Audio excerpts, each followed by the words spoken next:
Olá, gente, boa noite, queridos. Mais um sábado, mais um tempo na presença do Senhor, né? Palavra que consola o nosso coração.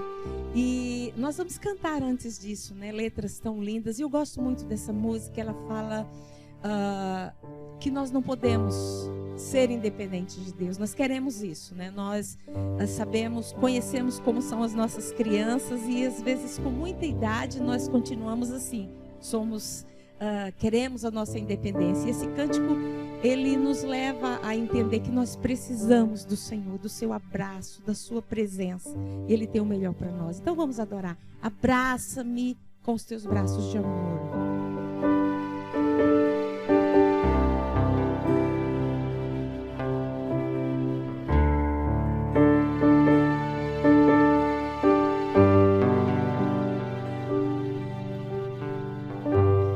Quero ser como criança, te amar pelo que és, voltar à inocência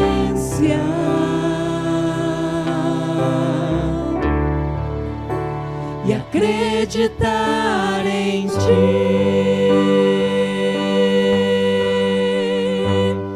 Mas às vezes sou levado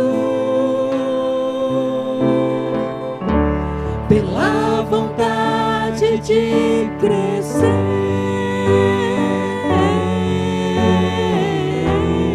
Torno-me independente e deixo de simplesmente crer.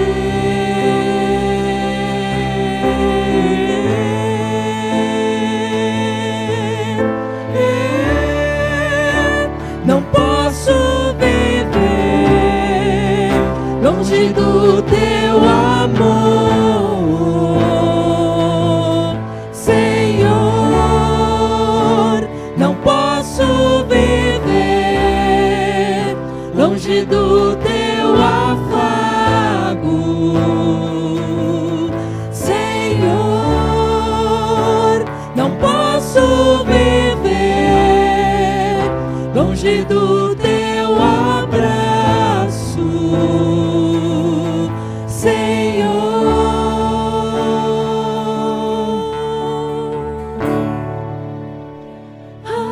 Abraça-me,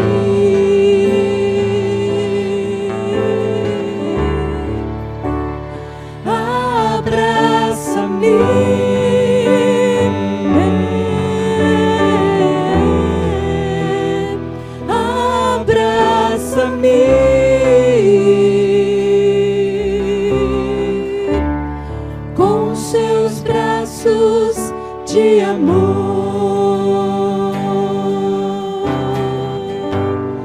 Quero ser como criança,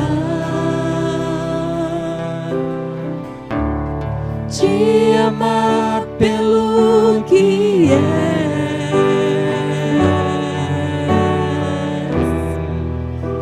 voltar à inocência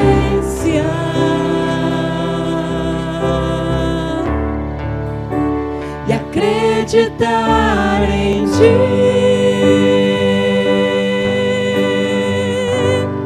Mas às vezes sou levado pela vontade de crescer.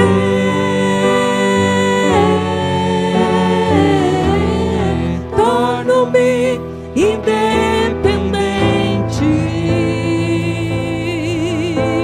e deixo de simplesmente crer.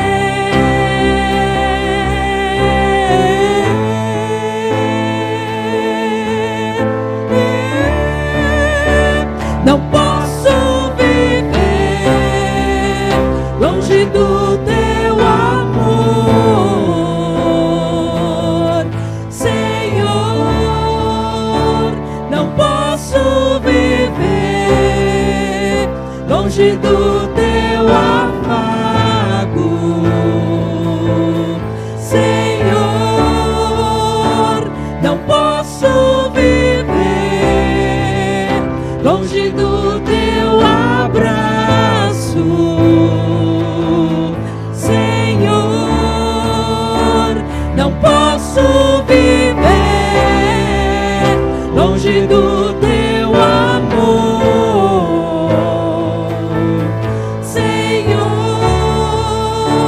não posso viver longe do teu afago,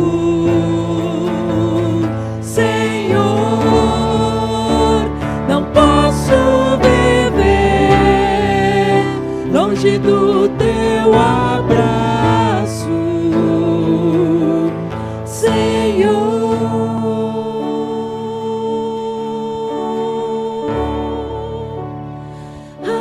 Abraça-me, abraça-me, abraça-me,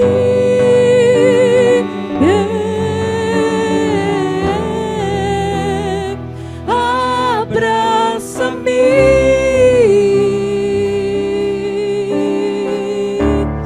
com seus braços de amor.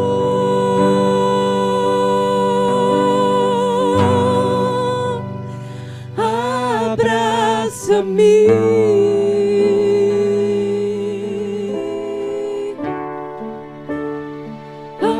abraça-me,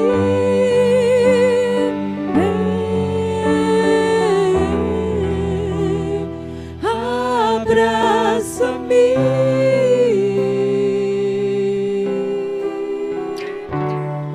com seus braços de amor.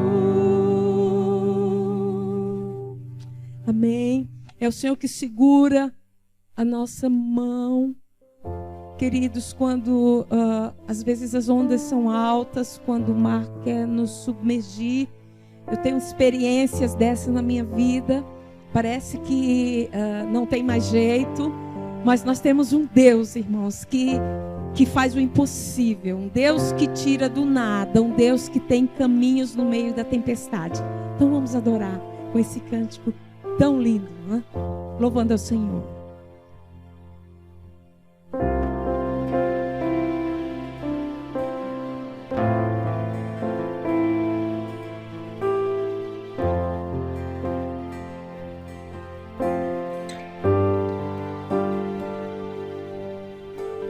Se o sol se pôr e a noite chegar, tu és meu abrigo. Se a tempestade me alcançar, tu és quem me guia. Se o mar me submergir, a tua mão me traz à tona pra respirar, me faz andar sobre as águas.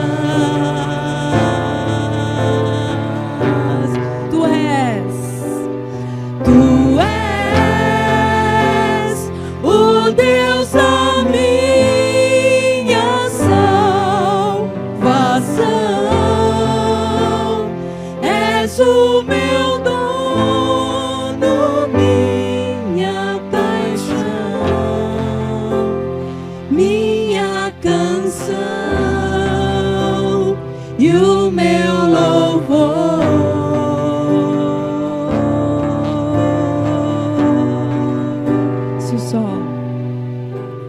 Se o sol se pôr e a noite chegar, tu és quem me guia. Se a tempestade me alcançar, tu és meu abrigo. Se o mar me submergir, a tua mão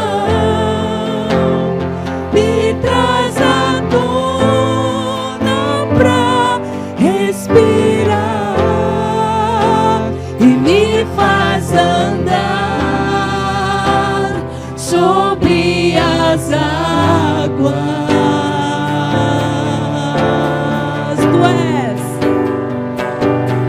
Tu és o Deus da minha salvação. És o meu dono, minha paixão, minha canção e o meu louvor.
Minha canção e o meu louvor.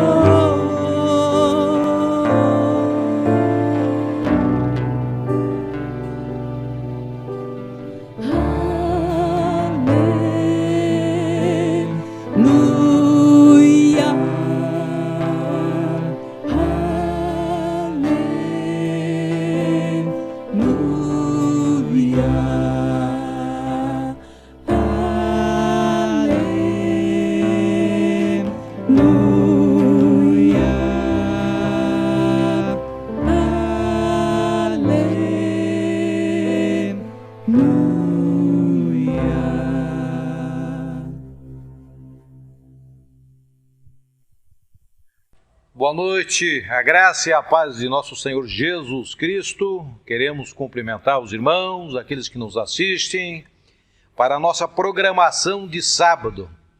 Então, nesse final de semana, nós estaremos celebrando a Páscoa. A Páscoa é uma das festas antigas, que ela se estende pelo cristianismo, no decorrer da história do cristianismo, e passa a ser uma das festas mais importantes da história do cristianismo.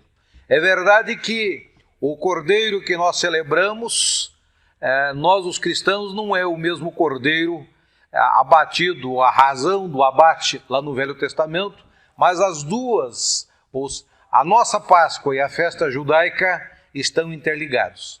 Então hoje, meus irmãos, nós queremos refletir um pouco sobre a Páscoa, sobre a sua história, tanto do Velho Testamento, o seu significado, e também a Páscoa dos cristãos, e entendermos exatamente o que nós celebramos. E para isso eu quero ler com os nossos ouvintes, com aqueles que nos assistem, eu quero ler um texto conhecidíssimo, que é do Evangelho de João, capítulo 1, a partir do verso 29. Então serão os versos de 29 a 37. Aqui nós encontramos o início do ministério de Jesus, os primeiros dias, estando ainda João Batista em ministério e tendo seus discípulos, dos quais alguns se tornaram discípulos de Jesus. Então o verso 29 diz, do capítulo 1 do Evangelho de João: No dia seguinte viu João a Jesus, este João é João Batista, que vinha para ele e disse: eis o Cordeiro de Deus que tira o pecado do mundo. É este a favor de quem eu disse: após mim vem um varão que tem a primazia, porque já existia antes de mim. Eu mesmo não o conhecia, mas a fim de que ele fosse manifesto a Israel, o manifestado a Israel, vim por isso batizando com água. E João testemunhou dizendo: vi o Espírito descer do céu como pomba e pousar sobre ele. Eu não o conhecia. Aquele, porém, que me enviou a batizar com água me disse: aquele sobre quem vires descer e pousar o Espírito, este é o que batiza com o Espírito Santo. Pois eu, de fato, vi e tenho testificado que ele é o Filho de Deus. No dia seguinte, estava João outra vez na companhia de 2 de seus discípulos. E vendo Jesus passar, disse: eis o Cordeiro de Deus. Os 2 discípulos, ouvindo-o dizer isto, seguiram a Jesus. Então nós queremos refletir um pouco sobre a Páscoa. A Páscoa é a festa de um povo liberto. É a festa de um povo que teve intervenção de Deus na sua história. Quando nós olhamos a história dos sacrifícios feitos desde os primórdios da história, do relacionamento do homem pós-queda, o homem adorando a Deus, ele o faz através de sacrifícios. Se olharmos lá no paraíso, lá no primeiro momento, quando o homem, Adão e Eva, caem em pecado e percebem que estão nus, Deus os veste sacrificando um cordeiro e lhes veste com a sua pele. Portanto, a história dos sacrifícios está ligada à história do homem na sua adoração, no seu encontro com Deus, na sua busca de Deus. E se olharmos lá os históricos do Velho Testamento, nós vamos encontrar não só no paraíso, mas o homem sendo coberto por uma pele de animais, um sacrifício que o próprio Deus fez deste animal. Nós veremos logo depois Abel e Caim em adoração, oferecendo sacrifícios. Olhamos a história de Abraão, o pai da fé, nos seus constantes ou muitos momentos de adoração, oferecendo e geralmente oferecendo ali cordeiros. E foi uma forma de Deus também preparar a mentalidade humana de que sem derramamento de sangue não havia redenção de pecados. No entanto, os sacrifícios que o Velho Testamento,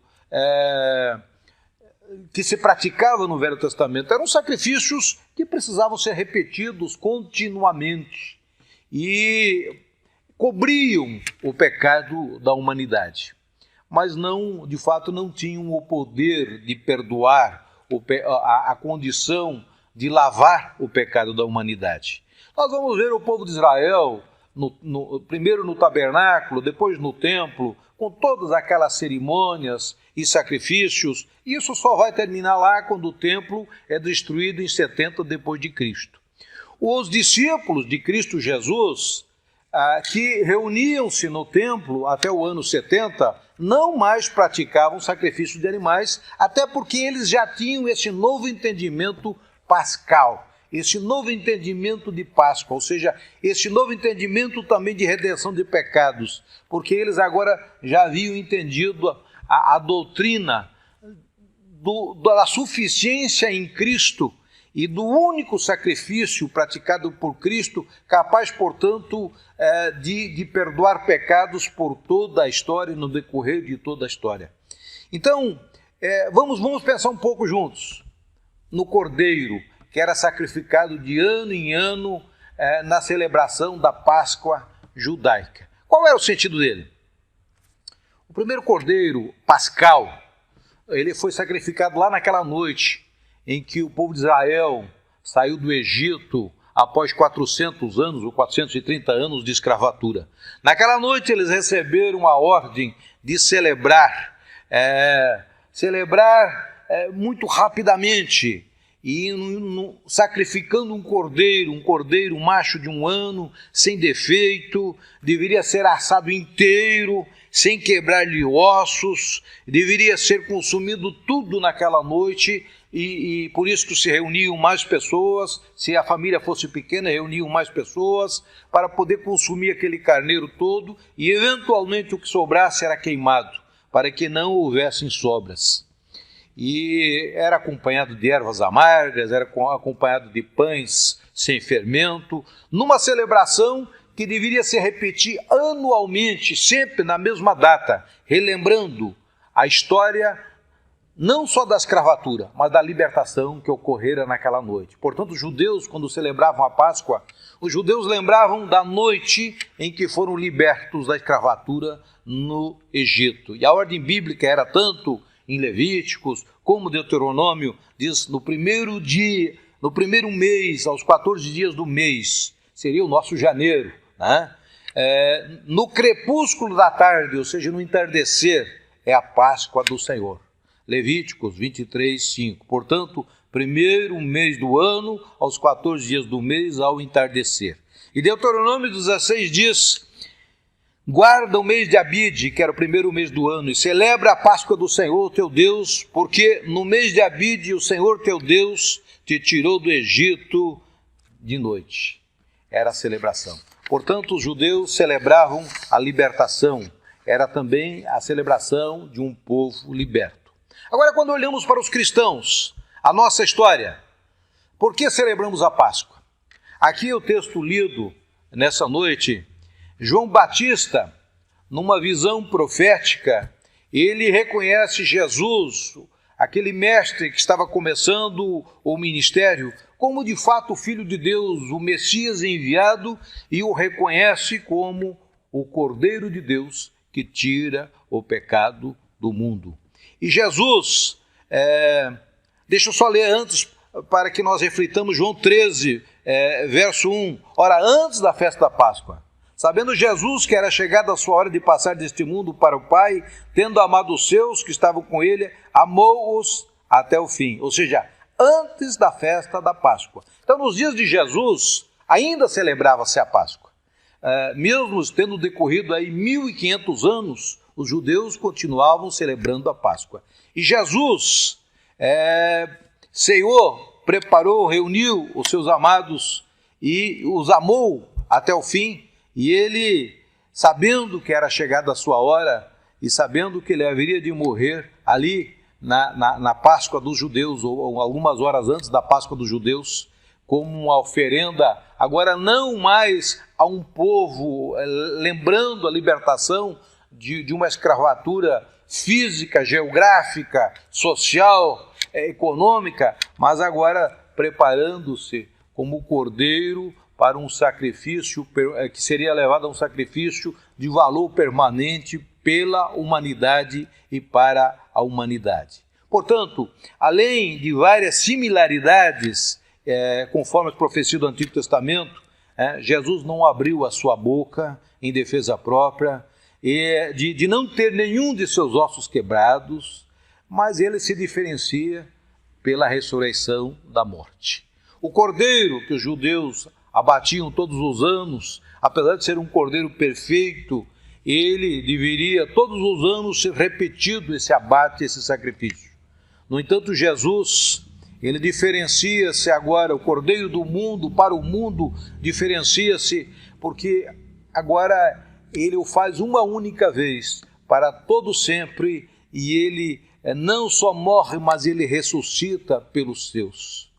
E aqui é um texto muito interessante, de 1 Coríntios, 1 de Atos 1, de 1 a 5, quando nós temos aí a introdução do livro de Atos, ele diz: escrevi o primeiro livro, ó Teófilo, relatando todas as coisas que Jesus começou a fazer e a ensinar, até o dia em que, depois de haver dado mandamentos, por intermédio do Espírito Santo, os apóstolos que escolhera, foi elevado às alturas, e a esses também, depois de ter padecido, se apresentou vivo, com muitas provas incontestáveis, aparecendo-lhes durante 40 dias e falando das coisas concernentes ao reino de Deus.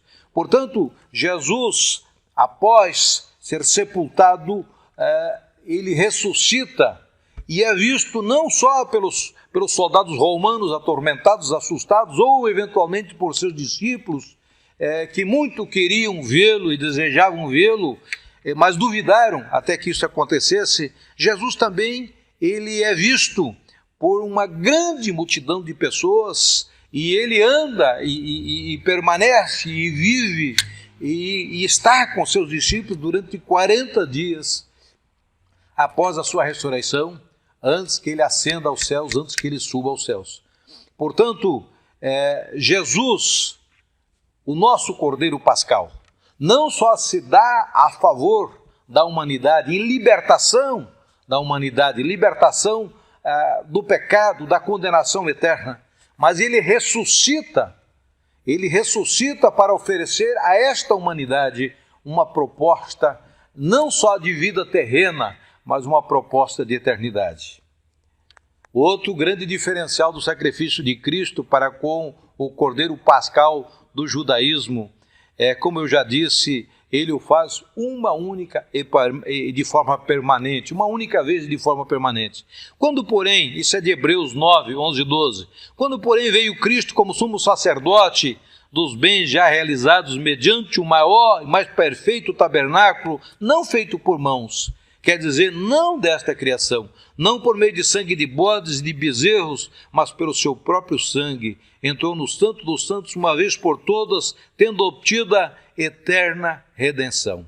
Então, meus queridos, o Cordeiro de Deus, aquele apontado por João Batista no início do seu ministério, e estando João Batista a encerrar o seu, Jesus não só morre, mas ressuscita, e o seu sacrifício tem valor permanente para todos quantos nele creem, e não precisa ser repetidos, e não há outra fórmula, não há outra forma de nós obtermos a redenção, o perdão de nossos pecados, o cancelamento da nossa dívida eterna, a não ser através de Cristo, através do sangue de Cristo. E nós o celebramos todos os anos também. E o celebramos como um povo liberto. Nisso nós nos identificamos com os israelitas. Mas nós não estamos libertos de uma condição de escravatura social, como eu já disse, econômica, geográfica, mas nós somos libertos de uma condição de humanidade perdida, escravizada pelo pecado, dominado por Satanás. E, portanto, agora em Cristo Jesus, nós celebramos a nossa redenção. Não só a Páscoa, mas todo domingo, cada domingo, o dia do Senhor, Dei Domini, é a celebração da ressurreição de Cristo. E nesta Páscoa, meus queridos, nós mais uma vez estaremos celebrando a ressurreição de nosso Mestre, aquele que viveu em prol da humanidade, que morreu em prol da humanidade, mas foi ressuscitado segundo o poder de Deus e ascendeu aos céus para preparar-nos moradas celestiais. E um dia há de retornar a esta terra para resgatar o seu povo e então definitivamente vivermos em uma condição de liberdade total, uma condição de povo redimido. Portanto, Deus preparou, se nós recapitularmos um pouco, Deus preparou a mentalidade humana para um entendimento de que sem derramamento de sangue não há redenção de pecados, não há perdão de pecados. No entanto, todos os sacrifícios, desde o Velho Testamento, meramente era uma forma de cobrir pecados, mas também de preparar a mentalidade da humanidade daquilo que Cristo faria definitivamente em Cristo. Porque a Bíblia diz que tudo isso era sombra das coisas que haveriam de vir, porque o corpo, a igreja de Cristo, portanto, comprada no sangue de Cristo. Então também nesse domingo nós devemos celebrar a ceia, que é um dos maiores memoriais deste sangue derramado, deste corpo oferecido. Neste domingo faremos em distanciamento, não em comunhão presencial, é uma exceção. Teologicamente, nós entendemos a ceia como a reunião do povo de Deus em celebração. Mas agora, como isso não é facultado, não é aconselhado, nós o fazemos em distância. Mas estaremos junto com as nossas famílias, cada família uma pequena igreja. Portanto, celebrando e lembrando que somos um povo liberto. Somos um povo liberto. Os israelitas celebram até hoje, decorridos aí 3.500 anos, celebram a história da libertação da escravatura egípcia. Nós, no decorrer desses 2.000 anos e também em 2020, estaremos celebrando e relembrando o nosso Cordeiro, o Cordeiro que Deus ofereceu, o seu próprio Filho que Deus ofereceu em favor da humanidade para que morresse em sacrifício permanente, nos concedendo esta condição de redenção, de perdão de pecados, para que fôssemos um povo liberto, para que fôssemos um povo agora vivendo numa expectativa de uma nova terra, vivendo a expectativa da vida permanente que teremos em Cristo, graças ao sangue derramado. Então, meus irmãos, nessa Páscoa, celebremos com a nossa família, e dando todo o ensejo e todo o entendimento de que celebramos a ressurreição de Cristo, aquele que nos comprou com sangue precioso, aquele que morreu uma única vez e de forma definitiva, para que todos quantos nele creiam recebam a vida eterna e sejam candidatos, e são candidatos, convidados à vida eterna e habitar permanente com ele na eternidade. Então, só para que nós estejamos encerrando, meus queridos, lembrando que a mentalidade humana venha sendo preparado desde o início para que entendesse e aceitasse o sacrifício do Filho do Homem, também Filho de Deus, como pagamento no mundo espiritual da dívida contraída por nós através do pecado. Planejamento amoroso da parte de Deus, pois somente alguém assim, como Jesus, poderia nos livrar do peso, do pecado e da condenação eterna, nos prometendo moradias celestiais e eternas após nossa própria ressurreição no grande dia do Senhor. Amém? Vamos orar. Senhor Deus e Pai, bendito o teu nome, bendito o nome de Jesus, aquele que veio, que deixou a sua condição de glória para se fazer homem, e como homem se propõe a ir ao madeiro, aonde era destino de malditos, não por sua própria condição, porque ele não tinha pecado. A tua palavra diz que apesar de ter sido tentado de todas as formas, nunca pecou, mas o fez em prol e a favor e por causa dos nossos pecados. Então, Senhor, nesta Páscoa nós queremos celebrar o privilégio de termos tido um Cordeiro que morreu por ricos e pobres. Mesmo o pobre que não poderia comprar um cordeiro, ele o fez por nós. Então, Senhor, nós te louvamos e celebramos nesta Páscoa, mais uma vez, a tua ressurreição e a promessa e a condição de nos ressuscitar também no grande dia da sua volta. Portanto, Senhor, nós queremos te adorar e tributar ao Senhor louvor e honra, e rogar por nossa igreja, orar por nossos irmãos em tempos de coronavírus, em tempos de reclusão, em tempos de estarmos junto com as nossas famílias, e que isso possa fazer todo o sentido, Senhor, para os nossos filhos, para as nossas crianças, os nossos netos, para que saibam que tu morreste por nós e que nós celebramos a tua ressurreição. E nós o fazemos em nome de Jesus. Amém.